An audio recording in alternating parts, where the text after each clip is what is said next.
Welcome back. It is an honor and privilege to welcome my first guest back to the show. Please welcome the 44th President of the United States, President Barack Obama.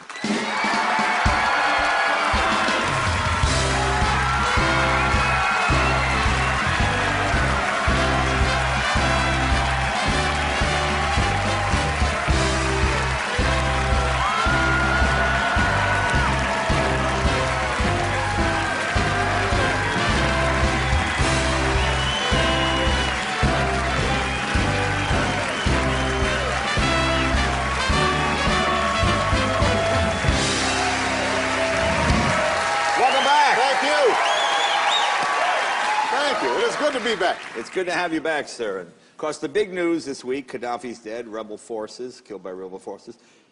Your reaction, your take on this? Well, this is somebody who for 40 years had terrorized his country, had supported terrorism, and he had an opportunity during the Arab Spring to finally let loose of his grip on power and to peacefully transition to democracy. We gave him ample opportunity, and he wouldn't do it. Yeah. And obviously, you never like to see anybody come to the kind of end that he did.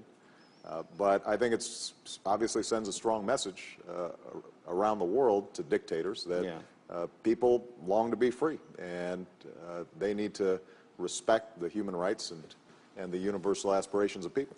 Now, the mob mentality, and it was a rebel mob, I guess. It wasn't a government. Right. They televised the death. Your thoughts on that? Obviously that's not something that I think we should relish. And there was a reason after bin Laden was killed, for example, we didn't release the photograph. I think that there's a certain decorum with which you treat the dead, even if it's somebody who has done terrible things. Now, you took some heat for the whole leading from behind tactic here with Libya. Explain that. Well, the truth was this was a phrase that the media picked up on, but it's not one that I ever used. We led from the front. I mean, we introduced the resolution in the United Nations that allowed us to protect civilians in Libya when Gaddafi was threatening to slaughter them.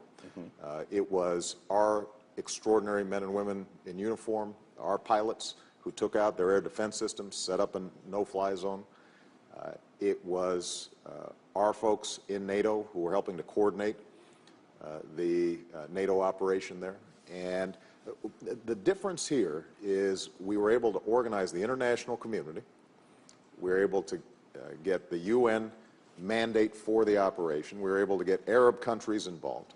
And so there was never this sense that somehow we were unilaterally making a decision to take out somebody. Rather, it was the world community, and that's part of the reason why this whole thing only cost us $1 billion, as opposed to $1 trillion. Not a single U.S. troop was on the ground. Not a single U.S. Troop was killed or injured. And that, I think, is a recipe for success in the future. Well, let me ask you about that, because with Osama bin Laden, I remember the night before you were at the correspondence dinner and the whole deal. Right. How hard was it to make that decision to send in those Navy SEALs? Because that could have been... Could have been a disaster. I mean, but the reason I was able to do it was when you meet these SEALs and you talk to them, they are the best of the best. They are professional, they are precise, they practice, they train, they understand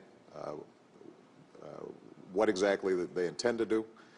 They're prepared for the worst in almost every circumstance. So even though it was 50-50 that bin Laden would be there, I was 100% confident in them.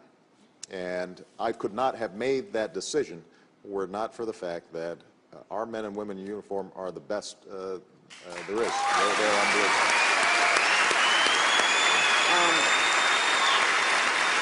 Now, you just announced the troops coming out of Iraq. We have like 4,000, I think, were killed. Yeah. Billions of dollars spent. 9 years. What was accomplished? What did we accomplish there? Well, look, Saddam Hussein is gone, and that's a good thing. Right.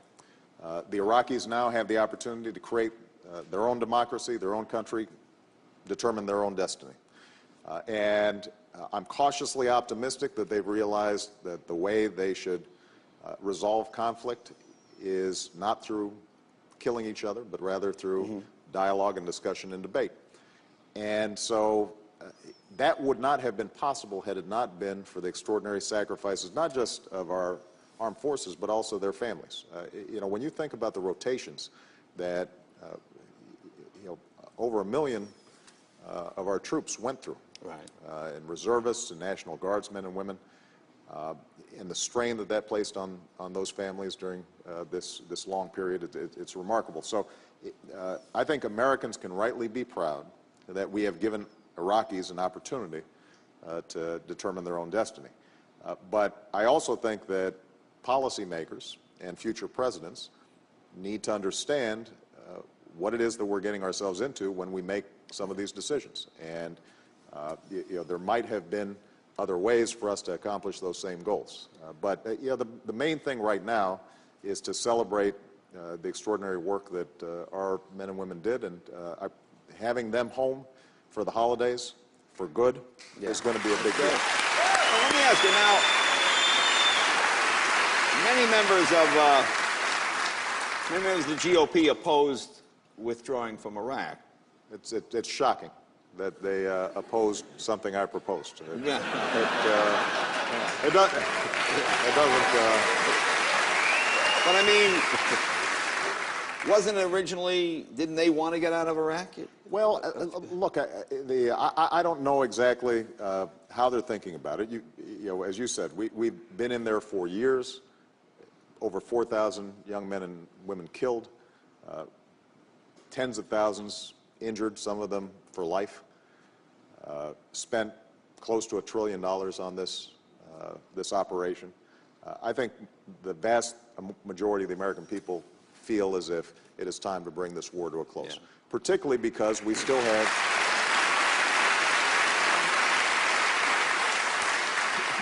we still have work to do in Afghanistan. We're transitioning to Afghan lead there. Our guys are still, and gals are still making sacrifices there. We would not have been able to do as good of a job in decimating al-Qaeda's leadership over the last 2 years if we had still been focused solely on Iraq. And one of the arguments I made way back in 2007 was if we were able to bring the war in Iraq to a close, then that would allow us to go after the folks who perpetrated 9/11. And obviously, we've been very successful in doing that. We're not done yet, but al-Qaeda is weaker than any time in recent memory. We've taken out their top leadership consistently, and that's been a big accomplishment. Can I ask you about taking out their top leadership, al-Awlaki, this guy, American-born terrorist? How important was he to al-Qaeda? You know, what had happened was we put so much pressure on al-Qaeda in the Afghan-Pakistan region that their affiliates were actually becoming more of a threat to the United States. So al-Awlaki was their head of external operations. This is the guy that inspired and helped to facilitate the Christmas Day bomber. This is a guy who was actively planning a whole range of operations here in the homeland and was focused on the homeland.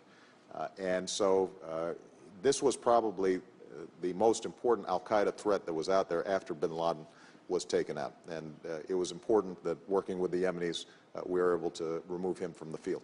Now, I'll tell you what, we're going to take a break. When we come back, I want to ask you about Hillary Clinton and her whole role. More with the president right after this.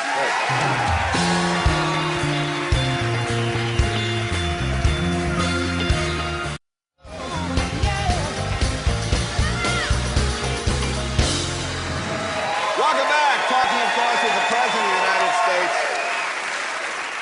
So tell me about Hillary Clinton and the job she's doing. She has been, I think, as good of a Secretary of State as we've seen in this country. She's been outstanding. She's done a great job. Really proud of her. I mean, something I think is really great is the fact that you guys are both rivals, and I did a lot of jokes about you guys going after each other. But you come together for the sake of the country. And I thought that was pretty interesting. Tell me about how that works.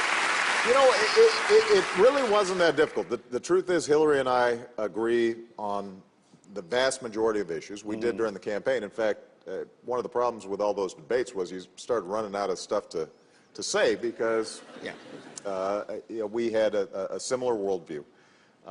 She was, I think, understandably tired after the campaign and hesitant about whether or not this would be a good fit. And I told her that I had complete confidence in her, that the country needed her. She stepped up to the plate. She works as hard as anybody I've ever seen. She is tenacious. And we are really very proud of her. The entire national security team that we've had has been outstanding. And it's not just rivals within the Democratic Party. I mean, my Secretary of Defense, Bob Gates, was a Republican. Right. He was a carryover from the Bush administration. He made an outstanding contribution. I think one of the things that we have done is been able to restore a sense that, whatever our politics, when it comes to our national security, when it comes to the national defense, everybody has to be on the same page. And so the question now is, as we end the war in Iraq, it is time for us to rebuild this country. And can we get that same kind of cooperation when it comes to fixing what's wrong here? Now, let me ask you something. This is a fun story. This is stuff I love. This rumor that Joe Biden and Hillary might swap, and she might run for vice president. And is there any? Joe Biden is not only a great vice president, but he has been a great advisor and a great friend of me. So, I think that they're doing great where they are, and both of them are racking up a lot of miles. Yeah. Joe tends to go more to Pittsburgh. Right. Hillary's going to Karachi, but but they've both got important work to do. They're doing great. Yeah, but you don't want to say big effing deal in Karachi. That could cause a problem. Now, the approval rating. The bad news is your approval rating is 41%. Right. The good news is you're still 3 times better than Congress. They're at 13%. So explain. If you're grading out a curve, you're killing. You're killing. Look, we have gone through the worst financial crisis, the worst economic crisis since the Great Depression. People are hurting out there, and they've been hurting out there for a while, and people were having a tough time even before the crisis. Incomes, wages were all flat. Costs of everything from college to health care to gas to food, all of it was going up. And so people were feeling a lot of pressure even before this crisis. And so every day I wake up saying to myself, look, you can't expect folks to feel satisfied right now. I'm very proud of the work that we've done over the last 2-3 years, but they're exactly right. We've got more work to do. And that's why right now, for example, our biggest challenge is to make sure that we're putting people back to work. We stabilized the economy, but there are not enough people working. And so we put forward this jobs bill that has proposals that traditionally have been supported by Democrats and Republicans. I mean, we've got putting construction workers back to work, rebuilding our roads and our bridges. And I suspect folks here in L.A. would say that there are some roads that could be fixed. Yeah. That's just my guess. See, here's the part. And the thing that angers me, and I think a lot of Americans, is I didn't like it when they did it to President Bush. I don't like when they do it to you. When Mitch McConnell says, our goal is to make